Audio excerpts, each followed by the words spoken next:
Hello दोस्तों।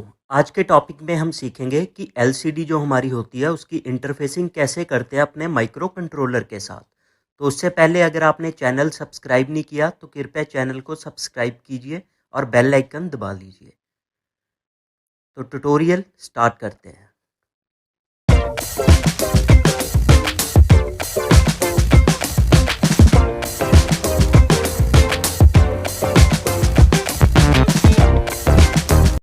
तो सबसे पहले हमारी जो एलसीडी होती है वो कुछ इस टाइप की दिखाई देती है। तो LCD basically liquid crystal display हमारे पास जो होती है, बेसिकली इसको 16x2 एलसीडी बोला जाता है क्योंकि इसमें जो 2 रोज होती हैं हमारे पास और 16 कॉलम्स होते हैं। मींस 32 कैरेक्टर्स हम एट ए टाइम इसके ऊपर जो है वो डिस्प्ले करवा सकते हैं।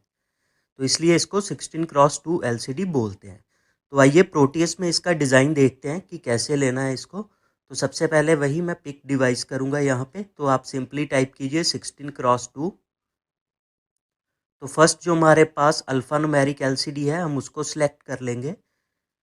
फ्रेंड्स, इसकी बेसिकली 16 पिन्स होती हैं, लेकिन प्रोटियस के डिज़ाइन के अंदर हमारे पास जस्ट जो है वो 14 पिन्स दिखाई जाती हैं, क्योंकि रेस्ट जो 15 और 16 होती हैं वो एलसीडी के अंदर जो एलईडीज़ लगी होती हैं उनके लिए होती है। तो फर्स्ट और सेकंड पिन जो होती है वो हमारी ग्राउंड और वीसीसी की पिन होती है, जिसको हम ग्राउंड और वीसीसी से कनेक्ट कर देते हैं।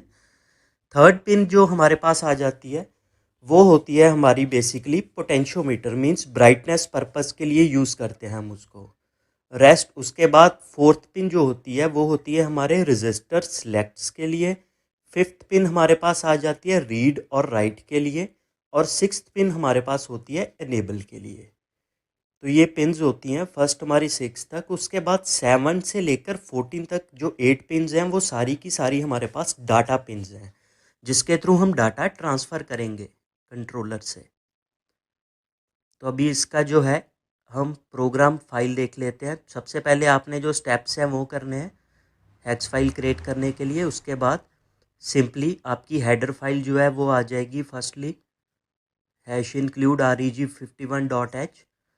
अब उसके बाद जो हमारे पास एलसीडी की 3 पिन्स थी 4, 5th और 6th, मैं उनको डिफाइन करूँगा एस बिट के साथ, बिकॉज हमने इनको सिंगल बिट देनी है, या 0 देना है या 1 देना है। उसके बाद मैंने एक नेम नाम का जो है वो वेरिएबल ले लिया और उस वेरिएबल में मैंने अपनी जो स्ट्रिंग है उसको डिफाइन कर दिया। आप यहाँ पे अपनी मन मर्जी की कोई भी जो स्ट्रिंग है वो डिफाइन कर सकते हो। तो यहाँ पे जैसे मैंने अरविंद सिंह ट्यूटोरियल जो है वो डिफ़ाइन की हुई है। डिफ़ाइन करने के बाद बेसिकली वही हमारा जो डिले नाम का फंक्शन है हम उसको लिख लेते हैं। डिले नाम के फंक्शन के बाद अब बेसिकली है क्या, यहाँ पे हमने एलसीडी को डाटा तो देना ही है, प्लस साथ में एलसीडी को हम कुछ कमांड्स जो हैं वो भी देते हैं। तो वो कमांड्स की लिस्ट आप इंटरनेट से देख सकते हो। हार्डली 14 to 15 कमांड्स होती हैं जो हम एलसीडी को देते हैं। तो इस केस में मैंने एक LCD CMD नाम का फंक्शन बनाया। उसके बाद जो मैंने डाटा डिस्प्ले करवाना था उस नाम से मैंने डिस्प्ले नाम का एक फंक्शन जो है वो बना दिया। इसमें देखो रजिस्टर सेलेक्ट किए हुए हैं हमने, इनेबल की है। उसके बाद सिंपली वॉइड मेन के बाद हमने एक इंटीजर डिफाइन कर दिया आई, जो हमारी लूप चलाएगा स्ट्रिंग के लिए। उसके बाद LCD CMD में हमने ये कमांड्स डिफाइन की है। जैसे 38 होती है कि पूरे के पूरे पिक्सल्स को यूज़ करे वो एक कॉलम के। 0E इनेबल के लिए होती है, 06 इंक्रीमेंट के लिए होती है कर्सर के। तो इस तरह से कमांड्स होती हैं हमारे पास जो हम LCD की प्रोग्रामिंग में डिफाइन करते हैं। तो प्रोग्रामिंग में कमांड्स डिफाइन करने के बाद मैंने एक फॉर लूप चला लिया जिसमें हम अपनी स्ट्रिंग जो है वो डिस्प्ले कराएंगे। अब यहाँ पे देखिए नेम नाम के वेरिएबल में थी, तो मैंने नेम नाम का जो वेरिएबल है उसके आगे एक कंडीशन लगाई है कि ये लूप तब तक चले जब तक वो स्ट्रिंग ज़ीरो नहीं हो जाती। तो सिंपली जो डिस्प्ले नाम का फंक्शन था मैंने उसको यूज़ करके जो हमारा वेरिएबल नेम था जिसमें स्ट्रिंग थी उसको डिस्प्ले करवा दिया। उसके बाद हमने एक LCD की कमांड चलाई है 1C, ताकि ये रोटेट करना स्टार्ट कर दे एक बार डिस्प्ले के बाद।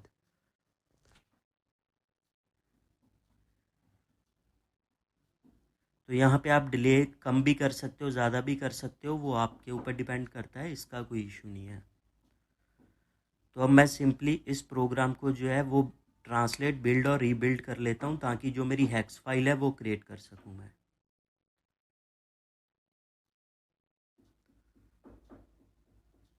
तो दोस्तों हमारी जो हेक्स फाइल है वो क्रिएट हो चुकी है।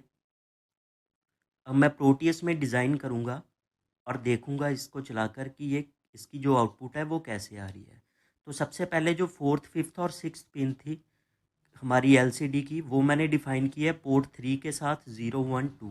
तो पहले मैं इसके जो कनेक्शंस है वो कर लेता हूँ। तो मैंने 4, 5th और 6th जो डिफ़ाइन की थी वो कनेक्शंस कर लिए। उसके बाद हमारा जो डाटा था वो पोर्ट 2 के साथ हमने डिफ़ाइन किया था प्रोग्रामिंग में। तो मैं 7 to 14 हमारे पास जितनी भी पिन्स हैं मैं उसको पोर्ट 2 के साथ एज इट इज़ जो है वो कनेक्ट कर दूंगा डाटा पर्पस के लिए।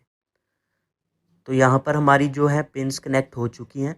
अब बेसिकली मैं जो हेक्स फाइल है कंट्रोलर में डाल के इसको सिमुलेट करके देख लेता हूँ। तो उसके लिए आप कंट्रोलर के ऊपर डबल क्लिक कीजिए। आपकी जो प्रोग्राम फाइल है जो हमने क्रिएट की थी हेक्स, उसको हम ब्राउज़ कर लेंगे और ब्राउज़ करने के बाद सिंपली मैं इसको जो है वो प्ले करके इसकी आउटपुट जो है वो देख पाऊँगा। तो जैसा हमने स्ट्रिंग में डिफ़ाइन किया था एज इट इज़ स्ट्रिंग जो है वो मुझे दिखाई देना स्टार्ट हो चुकी है और ये रोटेट करना स्टार्ट कर चुकी है हमारी एलसीडी कमांड के थ्रू। अगर आपको वीडियो पसंद आई हो तो वीडियो को लाइक करें, कमेंट करें और हमारे चैनल को सब्सक्राइब करें। Thank you.